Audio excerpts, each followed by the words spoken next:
Hey everyone, it's me. And who put this giant logo in front of my face? I'll just rest. Wait, what angle is it? I'm gonna rest on it like this. I just wanted to give a quick thank you to all of our patrons at patreon.com/makeusbetter. It's because of you that we are here on youtube.com/We The Nerdy. We are live, and it's If We Ran Nintendo, and it's amazing. Thanks to our platinum executive producer, Mr. Corey Hicks, and all of our gentlemen executive producers, Nick Milicia from Next Level Games, Joel Brooks, James Johnson, Dr. Doom, Jesse Armstrong, Glauco Shaffer, David Ray, Darren Doherty, Martini Jean, and Mr. Moody. I almost did that from memory. We're going to start the show right after this. What do you guys think about the logo right here? I'm on different angles. You guys don't even know what I'm doing. We're going to start the show.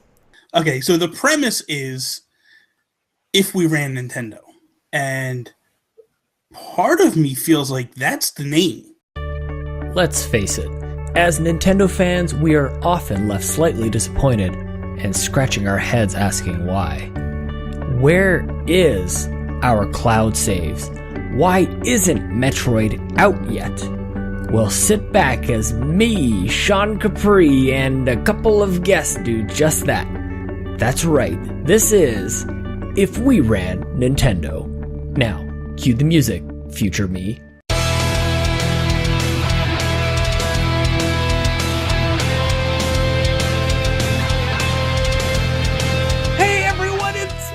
Sean Capri. I was second guessing that it's actually a show that's working. It's If We Ran Nintendo, and we're live on youtube.com/We The Nerdy.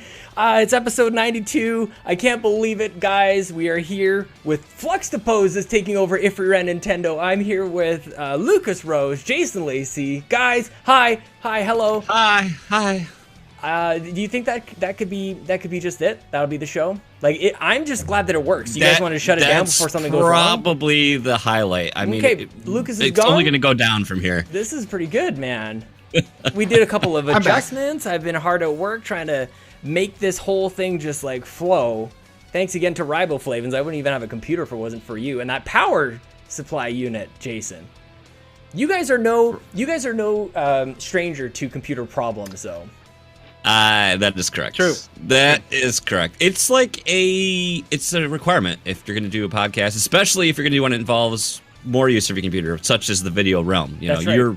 You're more well versed than we are the Neanderthals of video podcasting, and we still break things all the time. I feel like I'm right with you guys, to be honest with you. Every time that I fire up a Fluxtaposed live episode, I'm like, this is what If We Ran Nintendo is going. People are making this look way too easy. You need people to sweat a little more on these episodes.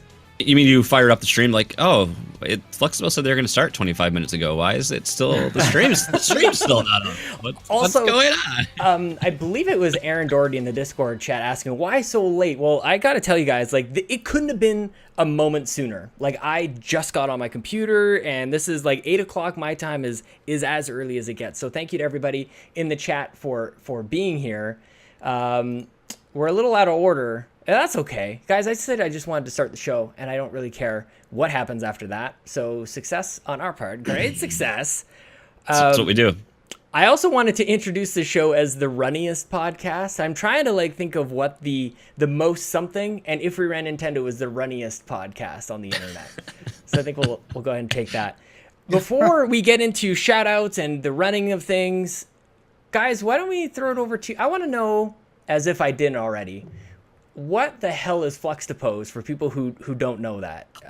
Lucas, do you want to take that since you're the one not drinking your beer? Sure. It's a slice of geek culture, but then you also get a second helping with a slice of life. Oh wow, so many slices. Yeah, well, we try to encompass the whole pie. Yeah, basically, it's a podcast about pie.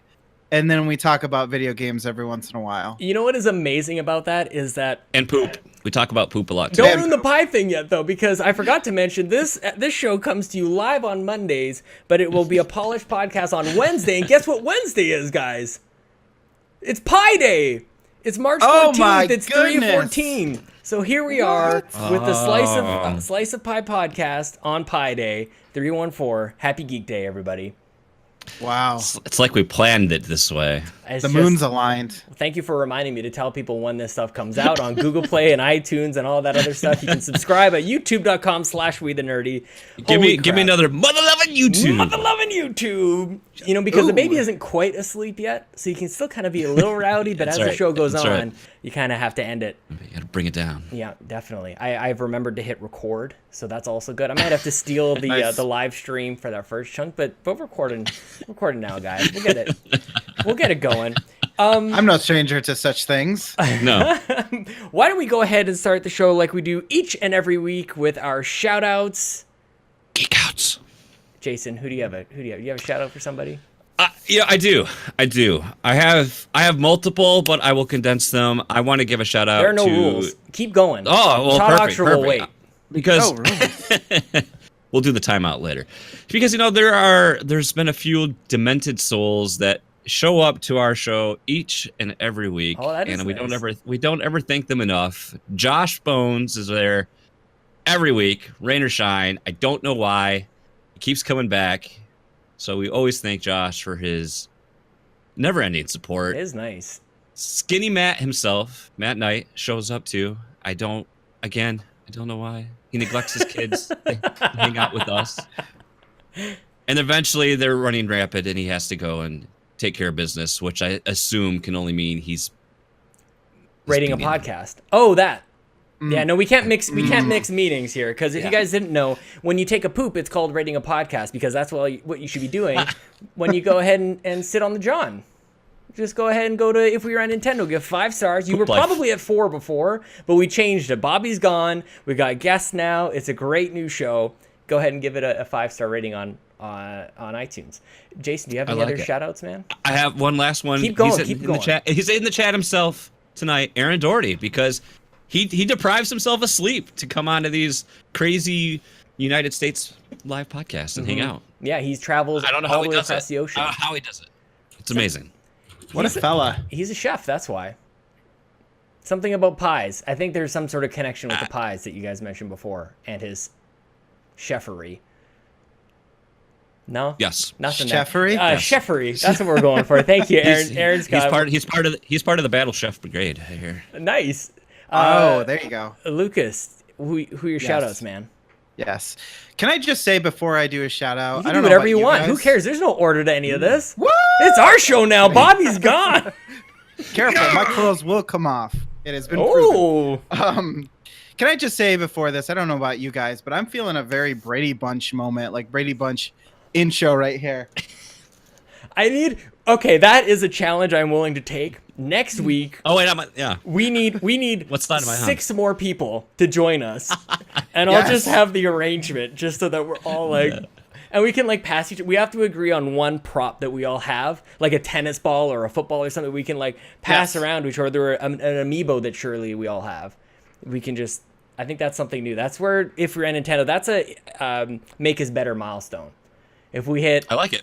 $250 per month, I will ship all of my guests a similar one item prop. To do Brady Bunch. Right now, it's very likely it will be Canadian Diet Pepsi with diet written on both sides of the word Pepsi. Because depending what do you think of that? That's weird, right? How do you pronounce that, Lucas? Diet. What has happened to this show? I believe that's a fierce deity Pepsi. Oh, deity. That's right. Deity Pepsi. That's right. Mm-hmm. Do you have any? Did you get to a shout? You have no. I have one shout out. It is a very wide encompassing shout out, but it's for all those people out there who are going to watch the Red Wings tonight. I feel for you because they are terrible this season and they're wrapping it up in the worst fashion. Going for the playoff run and losing every single game on the way. So have you guys missed the season yet? Is the streak over? Was that like last year? Yeah, that was last year. It's over, and now it's more of a streak to see how long we'll go not getting in the playoffs at this point, because which we already have one team that does that. So hey, speaking of hockey and video games, can you guys quickly give a shout out to your own show where you guys actually played NHL 94 but not in the same place? Can you just talk about that for a second, because that's like technologically amazing. That's the future, right? Isn't it? That's why it was so hard to start on time, because the technology, it's like a sinking ship and I'm plugging all the holes. I'm like, we're going to get this to work, Jason. We had to fire up the megabits and get all the what's that? All the flim-flammery and the jibba-jab is... I imagine that the only way to play NHL 94 via internet is dial-up. So you're sitting there waiting for the... You need at least 20 teraflops. Definitely, you need all of the flops. Where can people find that, guys? We'll wrap this to a shout-out to Fluxtaposed. Where can people find your good old content? I don't think we got there. Oh, we have the website, fluxtaposed.com, of course, but we have a little YouTube channel, which is youtube.com/Fluxtaposed podcast. For some reason, it was a great idea to put podcast at the end. And you want to be clear. How would they know it's a podcast? You'd never know. I guess not. No, I don't like that. You would never know otherwise. That's our main content channels. I love it, guys. And we'll wrap the show with where to find you as well. So keep anything you missed, keep in the back of your minds. I have a couple shout outs. My first shout out is to Jules Watcham. I love you, and I think that you're doing great with the Kickstarter. You're at 62% as of this morning. Oh, nice. So Chicken Wiggle, that apparently there's a certain number of days he's in. I think it's 6 days or something, and there's a certain mark that you're supposed to hit by this point, and it seems like he's on track. So congratulations, and everybody, if you've already backed it, continue to share it. He's not quite there yet. Hitting that 50% is weird, because it's like, hooray, 50%. You gotta go, we need to do that again.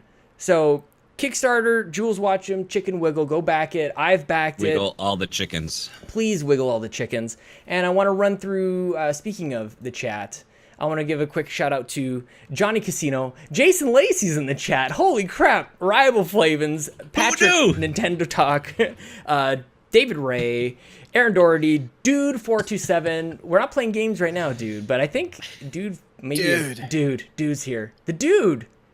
The dude is here. And Lucas Rose is here too. This is amazing. I just got in. They just let me through the front door. You just wanted to use your mechanical keyboard. Watch out, those moderators I will know. come and get you. Oh, I get mechanical keyboard. Unapologetic, mechanical. I'm ruining Everyone my show out notes. there, do not apologize for your use of mechanical keyboards on podcasts. Be proud. Dude just said he can't wait to get his limited edition shirt from Chicken Wiggle. I went for the digital art bundle myself. And I think Jules, speaking of that Kickstarter, did a nice job of like, start here, and you're like, but there's just a little bit more for that thing that I want. I can spare another $5 for this next one. So go check it out, guys, if you haven't already. Before we get to the topics, I wanted to announce something here on If We Ran Nintendo.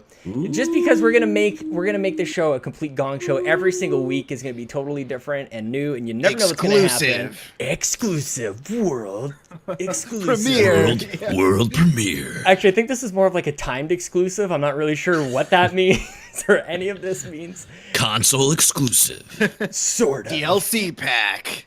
Console first. None of this happens on Nintendo, of course.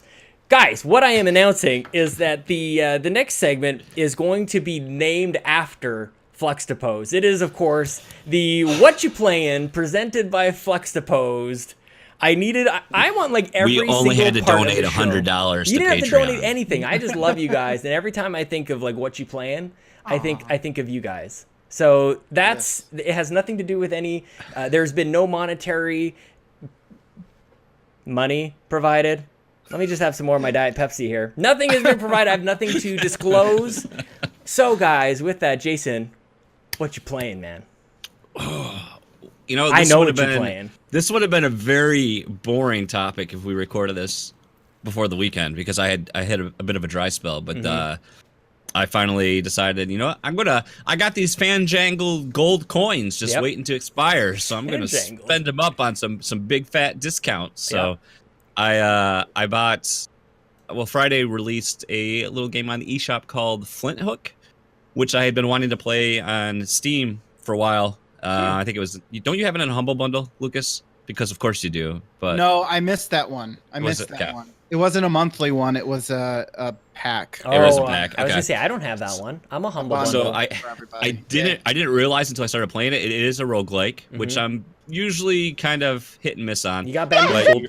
I got swindled a bit. So you play this you're a space pirate that he's like a ghost or possessed by a ghost. I don't know, but it's a typical pixelated 2D platformer roguelike. You go through and kill pirates and get gold. Yeah, essentially. Nice. As you play through, you unlock, you get different perks that you can upgrade yourself with that do different things. Like you gain XP faster, your pistol has longer range, or various ways it affects the game. Mm-hmm. And you have a compass that you pick different missions, and you unlock by completing the mission, you get this. I don't even know what it's some type of orb that you feed to this little critter that's inside your compass, and after you hit the required amount, he unlocks a bounty or shows you where this bounty is at, and that's the boss. And they're insanely difficult.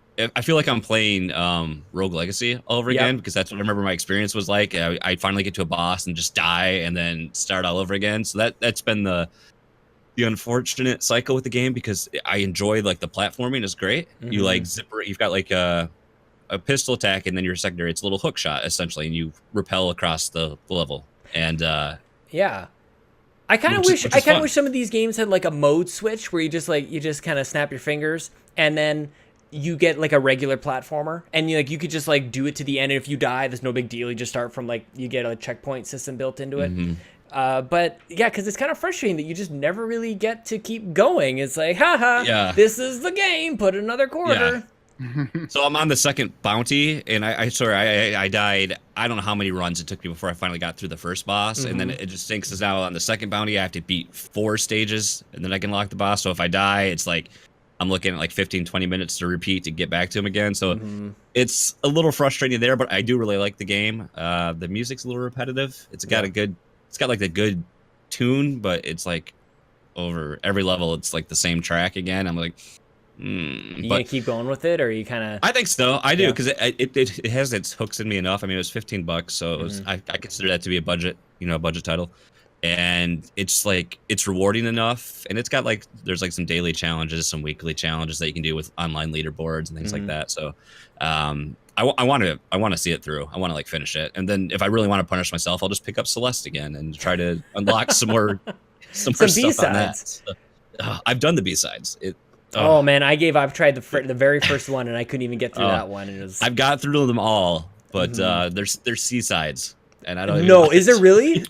What? Yes. That actually sounds too hilarious and ridiculous to be a thing. Did you pick up Stardew?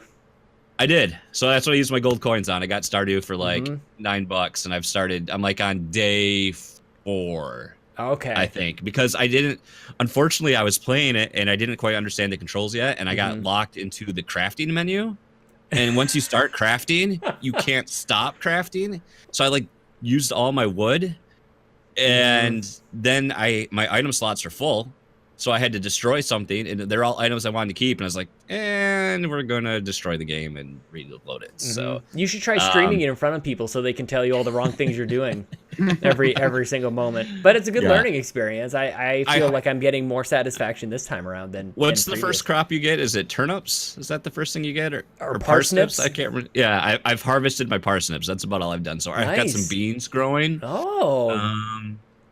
That's about it. My guy has a beard, so I mean that's mine cool. too. Yay! Hey, but not like me. I can't be like you guys. And I named my farm Valhalla. Oh, that's I named mine Fam Farm. Fam Farm. Fam. Like that's so what the kids say. That's gonna be my time sink kill, because I'm waiting for a game called The Long Reach. Comes out this week, which is like this 2D pixel horror, I think, adventure game as well that looks really cool. So I'll be jumping into that. I think it comes out Thursday or Friday. I love talking to you about the games that you're playing, because you play all these off the wall, who the hell has heard of any of these games type of stuff, and that's great. And you can drink your beer while I talk to Lucas for a second. I've got PUBG. Cool. I just haven't played it yet. Yeah, I own it on Xbox. Play all your weird oddball games. That's fine. Lens, you're good, man. No worries. We're here for you. I still play Brawl Out. And Brawl Out too. Brawl Out. Lucas, are you gonna ever play Brawl Out? I've got 50 hours in Brawl Out. You do not. 50 hours into Brawl Out? That's nothing, dude. I don't want to take away from Lucas, so please just. No, you can't. I'll bite. I get into competitive streaks when I do anything that's online multiplayer, and I just that one more match mentality just goes and goes. And goes, and then I'm like, oh, my son's gonna get up in 4 hours. Oh my god, yeah, that would be enough to just shut me down. It's like drinking too much one night. You're like, well, I don't have to do that for 16 more years, so there's that. So like when Smash comes out, I'm done. I'll never play anything else again. We'll never see this guy again. Well, I want to watch you play that as well. I want to watch you play more Nintendo games, man. I need to see some more. I got the stream set up working finally. If somebody wanted to watch you stream, where would they go? Well, I could stream at Fluxtaposed. I could stream at PSVG, or I can stream at my own account, which is Fluxa. So I'm on all the things. Speaking Twitch, of PSVG, YouTube, you know it. Donnie, shout out to Donnie, who's on We The GamerCast. Amazing. Lucas, what you playing, man? Yeah. Bunch of stuff nobody wants to hear about. I asked. I got two things. All right, man. So you've heard me probably talk a little bit about The Witcher 3 on Fluxtaposed, but I'm still making my way through. That one's tough, dude. Mm-hmm. It's kind of like when you pick up a book and it's the text is just really dense to understand as you're reading. It's not like Harry Potter is like really quick read, right? You can read that easily, but this is more like something you just really got to sit with and think about. So there's a lot of cut scenes, there's a lot of talking, there's a lot of dense gameplay where I'm having a tough time getting through a lot of it. I'm in the big city of Novigrad, and there's just a lot of quests where you go from one place to the other and talk to some people, and there's not a lot of action all of a sudden, and I'm just like trying to get through this, but I'm only doing it a piece at a time because I don't know, there's just something, it's weird. I enjoy it, but at the same time I'm having troubles sticking with it. You know what I mean? It's one of those games where I feel like if I don't put 3 or 4 hours in at a time, then I don't feel like I've accomplished. Yeah, exactly. Then I don't accomplish anything. So I actually started up a different game as kind of my side game a little bit, something completely different. Everyone's got a side game. The side game. Don't tell Garret, but I have a side game. I'm sure he's got a side game too, if you know what I'm saying. I see how he rolls. And that's Dead Rising 2 of all things. Wow. What? Blast from the past. So, yeah, so that I did get in a Humble Bundle. And the funny thing about this game, and it's not funny. How are we not sponsored by Humble Bundle yet? I don't get it. One of us should be. I know, right? Right. It's the only way I get my games. No, but seriously, it really is. $12 a month because how charitable you are to gaming. Yes, exactly. I write it off on my taxes. That's right. $12 times 12 months equals all free games because it all goes to charity, right? So Dead Rising 2. Let me tell you, I love PC gaming so much, especially when you have to take a game like Dead Rising 2 and you start it up and you go, my controller inputs aren't working. Maybe I just have to enable my controller. So you go to the options menu and you go, all right, let's see, enable controller. It's grayed out. Why can't I select it? So then I look it up. And it says, oh, you have to do 8,000 loophole workarounds to be able to use your freaking Xbox controller. This game came out on Xbox. Why doesn't it work immediately? So downloading programs, making controller profiles, and then finally I got it to work. But even once I did get it to work, I still had to dick around with it because so you start the game out and you're on a motorcycle, right? You're on a motorcycle, you're on this game show, and you're killing zombies. I'm going in reverse all the time. Like everything else works, but I'm going in reverse for some reason. So I had to go back and check the profile again and customize it. And it was just terrible. But Lucas, yeah, Luke. It's not worth it, man. Give up. Just give up. Jason, also, that's why we're here. That is why we're here to celebrate Nintendo, because you stick that gooey, gross cartridge that tastes like nastiness, and you just play it. This PC gaming, I don't know what that is. Man, I love PC gaming. Is half the discussion is why won't my computer work, and then maybe a small slice of pie of what the game is actually like. I need to address a couple questions in the chat. Lens is asking, is this a podcast? Yes, Lens, this is a podcast called If You're in Nintendo. You can get it on iTunes and Google Play on Wednesday, and you can subscribe to that. And the other question is, Aaron Doherty, what is Humble Bundle? Seriously, I'm not joking. Lucas, please take this one on. Well, it started out as a website where they would package games together, whether they be indie games that you may or may not have ever heard of, or AAA titles that might be a little bit older. They package them all together in themed bundles that you can buy. So let's say I want to buy the sci-fi gaming bundle or whatever, and that might have like Mass Effect or something like that. But then it'll also have Stellaris in it or something like that. So I can pay $15 and get a huge bundle of games. May not be the newest games ever, but you're buying this quantity of games and saving a ton of money, because that is the one good thing about PC gaming, is that you can buy games for really cheap if you wait long enough.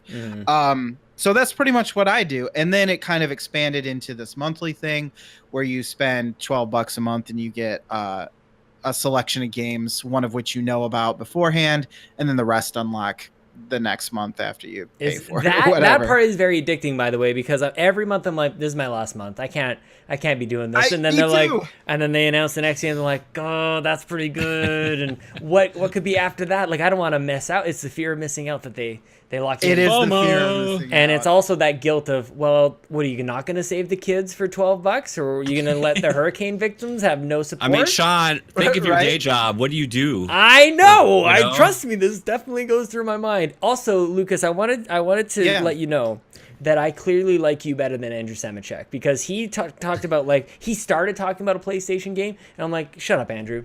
You're not talking about. We're talking. This is a Nintendo show. Like, what the hell are you thinking? I was here in chat. He did. Yeah, that's true. Yeah. I like you very much. Well, thank you. I like you too. Aww. You're a great guy, and a snazzy dresser. Well, thank you. Well, $12 Walmart shirt. Hey, if you're spending $12 on a shirt at Walmart, you're living the good life. This is my wife. I still have the sticker on. Guys, I'm getting a real collection of the stickers that come with these things. Do you have the official seal of quality? I do. And I also, so this one just came off my shirt. So there's that. But also, now it's a $10 shirt. Also, I did this just a couple weeks ago, and I still have the sticker sitting here on my microphone, and it's right there. So I've got two, guys. I've got a collection happening. This is. Are you gonna put them on your gaming computer to show how elite you are? Oh man, we'll put it right next to my Intel Inside and my Nvidia whatever blah blah blah. Man. And then the other sticker that says this shit barely works. So good times, guys. Are you playing anything on Nintendo? Lucas? I don't have a Nintendo. All right. You're playing Wii Fit. You're playing Wii Fit. You don't want to. Oh, that's true. That's true. I do have a Wii. That I'm lying. So I bought a long time ago. I bought a Wii because I was like, oh, Wii Fit. That's cool. I'm gonna exercise at that. Well, long story short, basically, I've struggled to lose weight for a long time, and throughout that process, I got Wii Fit, and I weighed myself, and it always said in this the most nagging tone ever. You would weigh yourself, and it would tell you, that's obese. And I'm like, I dreamed of the day that I would lose enough weight that I would not hear, that's obese. And then it only, little did I know, it would take me like 8 years to finally hear, that's overweight instead. Oh, that's the next step.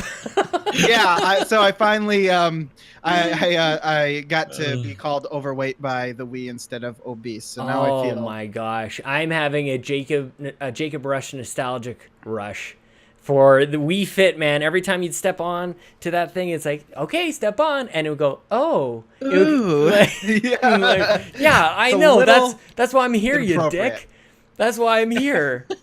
I always thought it was kind of like, ooh. Did it count the days still for you when it's like, oh, hey, Lucas, I haven't seen you in 4,700 days? 990. I think it maxed out at 999 days or something. That's too like bad. that. Yeah, no, it should have kept going. It's like the Switch that just wipes your play time. Like, come on, keep going. Maybe it's there somewhere. Guys, guess what? I think it's time for the timeout for topics. Timeout for topics. You guys want to keep going? The lights coming down, and Transformer like sound. Who Wants to Be a Millionaire? All the spotlights are on good us. One. Oh, I definitely need to put some Who Wants to Be a Millionaire references in here. The music. Yeah, that's good stuff. We should have. Maybe that's the next show that we do. If we do a game show type of Nintendo show, we have people come out for prizes that aren't worth shit. You're gonna get all my.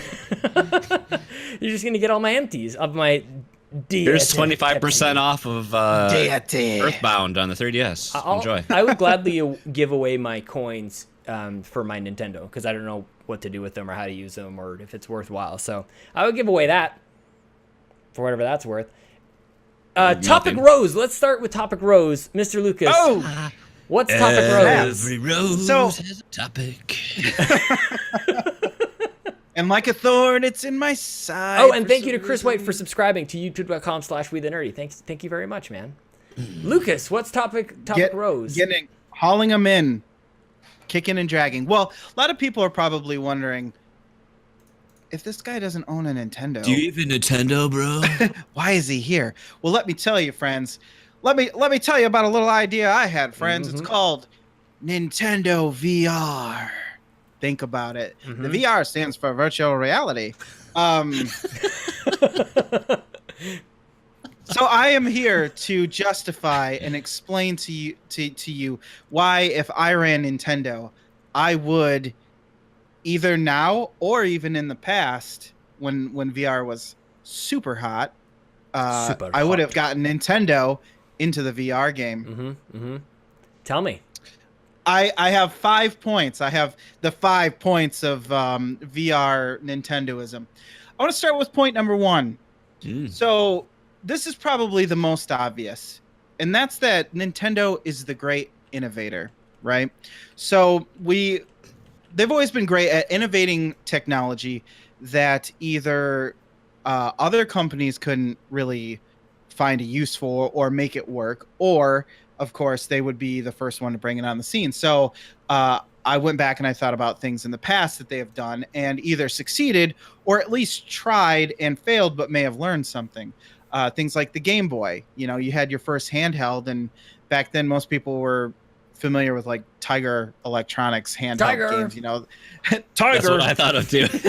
that was the best part of the entire thing, because you know it was an LCD game instead of a nice handheld Game Boy where you could play Tetris on it or whatever.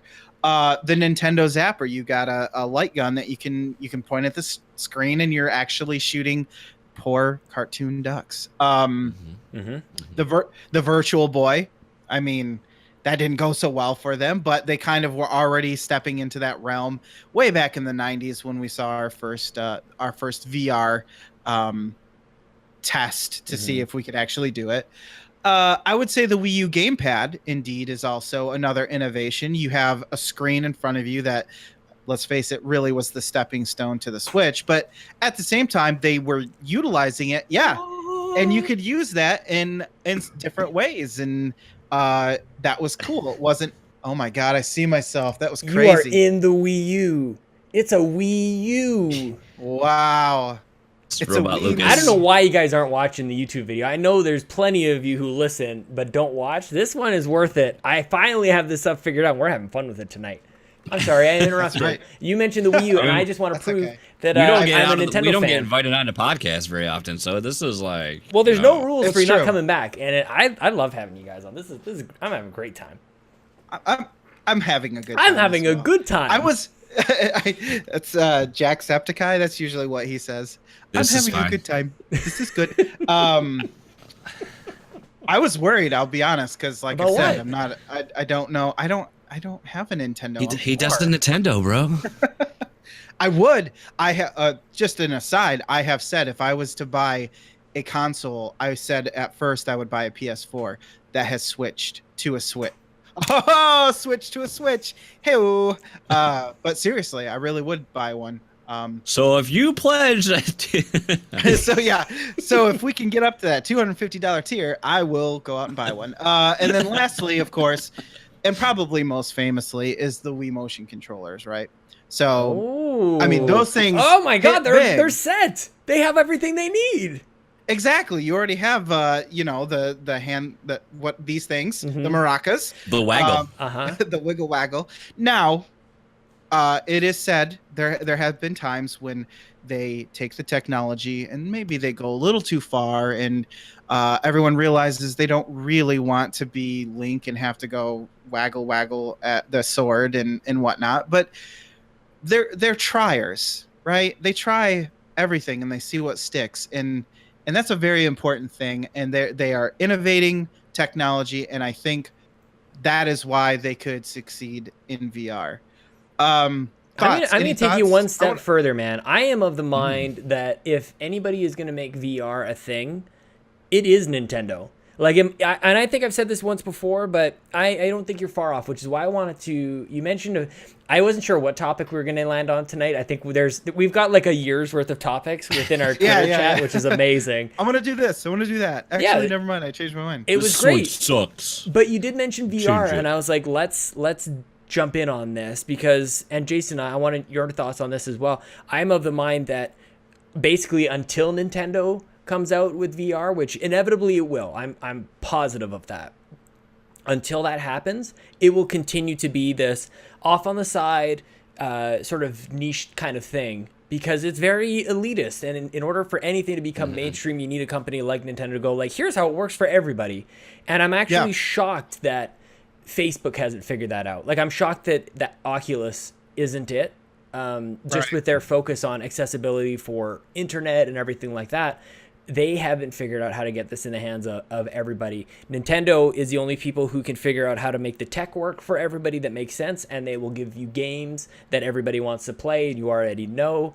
Yeah, man, Jason, what do you think? I want to throw it over to you, though. You know, it's funny because, like, when the Rift came out, I was like, this is it. VR, it's coming to the home user. It's going to take off. Lucas had one. I was in the future, you know? And then it just kind of went, yeah, man, for a bit. The future fizzled out. And I mean, like unfortunately, I mean, Lucas take like all like the decent apps are like exclusive to one platform. Like, there's been some great games, but they have like exclusivity on PSVR, for example, so it can't come to the PC experience. I think I agree with you.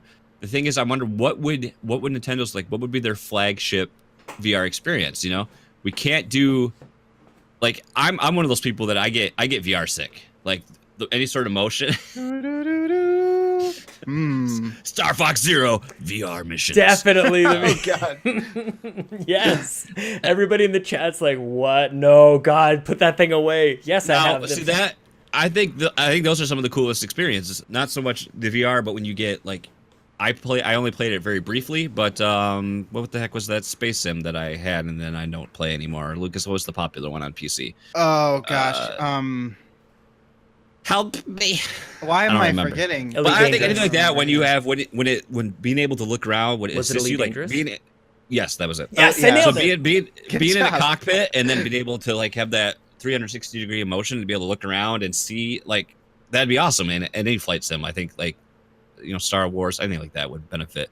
But, like, we can't do Mario because the motion is just gonna be too off-putting.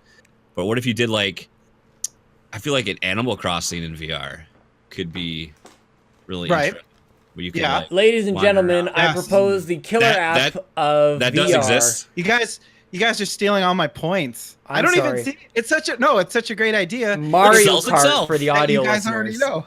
Mario Kart in VR. Are you freaking kidding me? Imagine this is the best part about the show is when we get to play Imagination Land. Imagination. Imagination. Because I'm Sean. Get it? That's the imagination part. It's Sean. That's your next Twitter handle. Imagination. Guys. You're in first place. Everything's going well. You're sitting with your banana sitting out your butt, and you're checking over your shoulder. You don't even have to like flip the camera around. But you're just looking, and you're on Baby Park, and you're on lap 7, and then all of a sudden you hear like this thing flying over top of you, and you look up. You look right above you, and there's like you're looking at the belly of a mother-loving blue shell, and it comes smashing into your eyeballs in VR. And then you fly out of guys, this is. I need this. I make this now. What about a remake to the classic that we had on the Wii? We could have Link's crossbow training. True enough. Oh, the VR missions. That as well. That is true. That was a great one. Well, I want to Metal Gear Solid VR missions. Yeah. VR. VR Square. We are VR troopers. VR missions. VR. I want to address some of these points because you guys have brought up some that I also thought of. So sports VR. To go with Jason's question, what would I release then? Yeah. Would be a racer like F-Zero or Mario Kart. Oh yeah, F-Zero. F-Zero VR. Yeah. You can feel the need for speed for real instead of having to buy Need for Speed and then the game and then be disappointed. I would any or all of these games, by the way. Platformer like Mario Galaxy or Mario Odyssey. Now I know you have your reservations, Jason. Yeah, it's how they handle movement. That's the thing. I mean, it's delicate.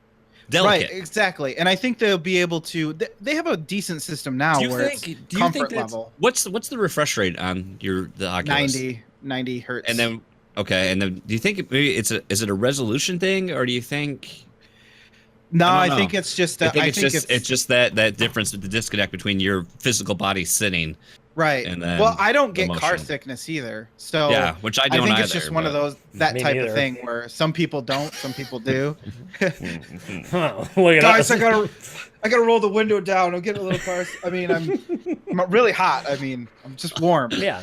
And then a sports game like Mario Tennis or Mario Golf even. Can you imagine? Like golf would be good. I think golf courses are like the most just relaxing areas to be in. Like in real life, you go out to a golf course and there's like not for me nobody around, and then you hear Jason over the hill. I just get mad.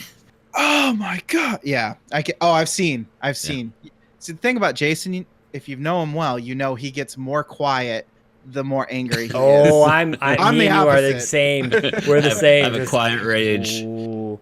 Guys, I have one more thing I'll throw in here. I normally I'm gonna be like, let's just let the guests do the thing. I got a couple ideas, guys, about this VR thing. Cool. We're gonna make it, I think. Esports I hear is the hotness. I hear this is what people are up to these days. I also hear that Splatoon is kind of a big deal. And Bobby and I once had a great time just doing some commentary, looking at that spectator mode. So you can watching from the top was so fun, but how fun would it be if you were like this god mode, flight, like you're just floating around in a match of Splatoon, watching competitive Splatoon in the match, like within VR. You're just like, I'll just do a breaststroke right over here. I'll just like kind of float over here and watch. You got to be Lakitu and just fly around in your little cloud. Oh my god, that would be amazing. This fits so well. Lucas, that would work really well. Oh no, that'd be a great use because then your face is the camera and you don't have to worry about like having a controller and moving it around and trying to. Sorry guys, I got to get over here. Just watch me scroll through the map for 5 seconds. I now picture you said your face is the camera. Now I'm picturing like a crowd of people, like just their faces floating around in a match that everybody else is playing. You look up and there's just these people looking down at you, and you're like those weird. What was I think it was Galaxy that had those weird people in one of the levels that if you looked up and you would see on the clip that they were like staring down at you, and it was never explained why.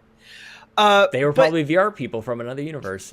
Oh my gosh, they were playing VR. It was the future. The future is now. Mm-hmm.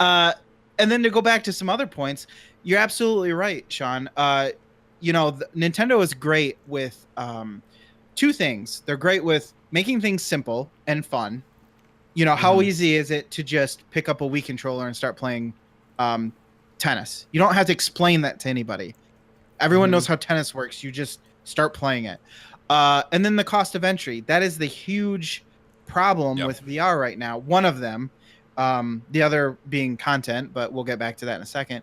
So I want Milk VR. Milk the great VR? From the 1-2 switch. Get right up there in the udder. Oh, yeah, that's right. I would just like to sit right under. I'll be in the bucket. My mouth open. This milk is so good. Somebody gift that. I don't know how to do that, but don't worry. Rybo's here. It's done. Please, thank you, Rybo. That is amazing. Thank you for that, Lucas. Nice. The topic is so worth it. Any closing thoughts? Basically, sorry, I want to make sure I'm not covering extra things that Nintendo is known for saying, all right, how can we make something well made but make it accessible for cheap. And nobody ever says to me like, I'd play the Switch, but it doesn't have the latest and greatest graphics card in it. So I think I'm not going to buy it. Like nobody does that. And I think with VR, it needs two things. It needs ease of use and accessibility, and attainability, I guess I should say, as in it needs to be a price that people can actually afford. And then it also needs games. And that's the problem that VR in general is having right now. It doesn't have games on it. It has experiences. It has the shooter where you're shooting zombies and you're just standing in one spot. And it's not really, it's a game in the sense that you could go to the arcade and play something like that. But you're not having a story mode. You're not playing Zelda. You're not playing Mario. You know what I mean? You're not playing these brands that you know and you love, and it pulls you in and plants that idea in your head that maybe this is okay. Maybe I didn't know I wanted VR. And so my closing thought is that VR needs a home, right? So VR is ubiquitous. It's everywhere. It's not really owned by anyone necessarily, and that's okay. But the problem with that is that when people start, like Jason, you were talking about VR is, or maybe Sean, you have Oculus and they're doing their own thing. And then you have Sony PlayStation, they're doing their own thing. It's all segmented. And that's okay. That's going to happen with a breakout technology. But then you're going to see some rise to the top. And I think that's why Nintendo would take VR and treat it with the care that it needs instead of just opening it up to everyone. They'll actually cultivate an ecosystem for VR that makes it attractive, as opposed to saying, here's VR, get on Steam. I don't know if you're going to get a good game or not, but there's 1,000 people making games right now, and it's up to you to figure out which ones are good. You might buy some game and you think it's great, and turns out there's really nothing to it. There's no one actually going through making sure that these experiences are good. And I think Nintendo would provide that. So in closing, I think the home of VR should be and could be Nintendo. I agree. I think you bring up a good point where you're like, right now we're seeing a similar model brought to a new channel being VR. We're seeing that model that works with established experiences. So everybody's had a PC. We've been PC gaming forever and ever. We've had console gaming forever and ever. And we know like you need games. But those platforms are only established because they had quality games in the early going. Like the NES had amazing quality games, and that's why it wasn't that the NES came out with like thousands of games. And I feel like that's actually what is exactly working against VR right now, is that you're throwing like games, and people are like, I don't even have this thing. Like, it's not even that I want like thousands of games. It's like that the killer app becomes a thing again all of a sudden. But I don't know that still applies in other realms, and that's sort of that's what I'm hearing from you, Lucas, with that concept. And Nintendo is great with that. I mean, I went through and looked at. I mean, you have the NES, Duck Hunt and Super Mario Brothers, Game Boy, Tetris and Super Mario Land, SNES, Super Mario World and F-Zero, N64, and UN Squadron, Super Mario 64. Luigi's Mansion, Twilight Princess, the new Super Mario Brothers U. It goes on and on. They clearly know how to launch a product. Yeah. And the VR screwed it up. Like, everyone who was in charge of VR at that time, which basically was, I would say, would be Facebook and Valve, they kind of missed that train. Nobody took it by the hand and said, here's the game that's going to make you want to buy VR. I can't believe that Valve, like, you think of the Vive and you go like, how did this get messed up? So this is why I think this is actually goes to what I was saying at the start. If anybody's going to do it, it has to be Nintendo. Put a Star Fox game in there so that we can at least blend in Jason's topic into here because we've unfortunately run out of time for the other topic. Guys, we're going to have you back on to have another Fluxtaposed takeover of the runniest podcast on the internet. Oh, no. Just so people know, we were going to do a topic. Topic Lacy was how would we make... That's me. How would we make the Star Fox Let's game? make Star Fox great again. Let's make it... No. Give him a red hat, and his little ears can pop out the top. And he could be a little Trump supporter in his anthropomorphic form, and it'd be all weird. Guys, I don't know about you, but I had an absolute blast tonight. This is the best If We Ran Nintendo we've done this week. Oh, God. This week. Hey, there it is. I was worried there for a second. This guy. This is the best one I've done without Bobby. We'll put it that. No, I don't want to say that. I mean, James is pretty good. Like Andrew sucks, but James is pretty funny. Andrew. Oh, the dog's here. Dogcast. Cody. It is a dog cast. Aaron Doherty, thank you for being here the whole way through. Also, the closing of the show on YouTube is going to feature a video from the community. So if you have a video you would like me to share, this week it'll be from Jam Scams, Mr. James Johnson himself, Dr. Doom. It will be his video. You guys have something, send it my way. I want to put it in the credits because I don't want to get hit with a copyright strike. And so don't hit me with a copyright strike, you suckers. In closing, one of you guys, tell me all of the things you're doing once again. Where can people find you? Because I think they all had a great time with you, so they'll probably want to go check you out if they haven't already. Lucas, I always do all the things. Okay. I want to hear. You have such more. Andrew's here. Eloquent. Oh, that's so embarrassing. You're so much more eloquent. Oh, that's than me. embarrassing. I just said that on recorded internet. Love you, Andrew. Thank you for giving me everything. Sean's fired. I'll smooth it over by talking about. Well, obviously we do this little Fluxtaposed podcast that you can find at www.fluxtaposed.com. We talk about lots of stuff. We've kind of termed it as the Hangout Cast because we can't really say exactly what it is. It changes. It's the hangiest cast. It's the hangiest, man. This is the runniest we're cast. not knowledgeable enough on any subject to really be an authoritative on any of it. So. It's true, and we don't try to be. The flexiest, that's for sure. The flexiest. That's right. That's true. What does that even mean? And then sometimes we do a beer show, and it's called Battle of the Beer, and you can find that on YouTube at Battle of the Beer. Once again, we don't know what we're talking about, but we like beer. We talk about it in a very everyman sort of way, and we get up to some silly nonsense.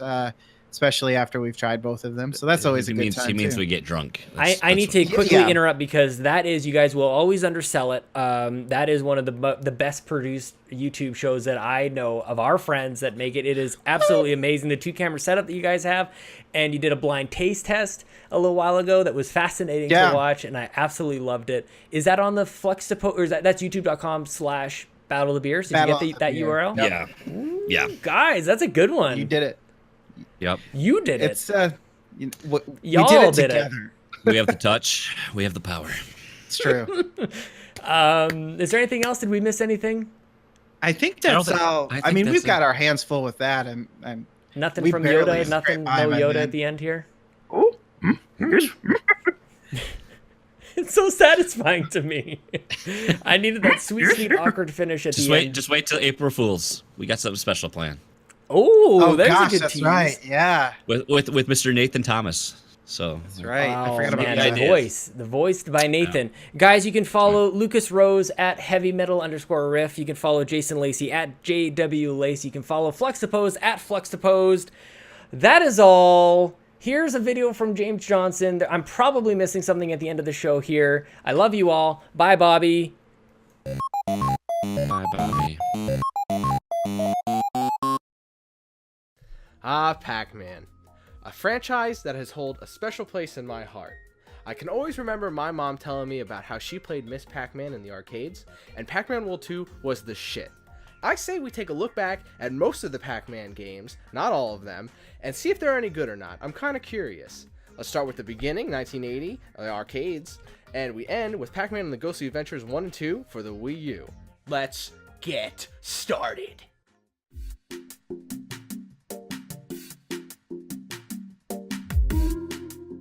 Pac-Man for the arcade is a game that puts you in a maze and makes you collect pellets to move on to the next stage. You do this as you avoid ghosts, named Blinky, Inky, Pinky, and Clyde. These ghosts have all special different ways of catching you, such as Blinky being a chaser and chasing after Pac-Man, and Pinky ambushing you, because she's a bitch. Much like many arcade games at the time, it's designed to go on forever, or in this case, level 256, where the game fucks up. This game is a classic. I play it every time I see it at an arcade. But there is more than one Pac-Man release for the arcade. There is multiple ones, all being a derivative of the main Pac-Man game. There's Miss Pac-Man, Pac-Man Plus, Super Pac-Man, Baby Pac-Man, the list goes on. And just like any other arcade game made in the 80s, of course it gets an Atari port. This port is known for being terrible, awful, and stinky. It has horrible sounds, graphics, and slow gameplay. It's all just horrible. It can't even handle two ghosts being on the screen at the same time without having them flicker. The NES version, on the other hand, is extremely close to the arcade version, the only difference being a few minor graphical tweaks. The same can be said about Miss Pac-Man games on both Atari and the NES. All of these games can be found on various Namco arcade collections for a multitude of consoles. These games are the epitome of arcade classics, specifically Miss Pac-Man and Pac-Man. In that order. So obviously the original Pac-Man is dope. Otherwise, you probably wouldn't know who Pac-Man is. But where do they go from here? How do they move the series forward?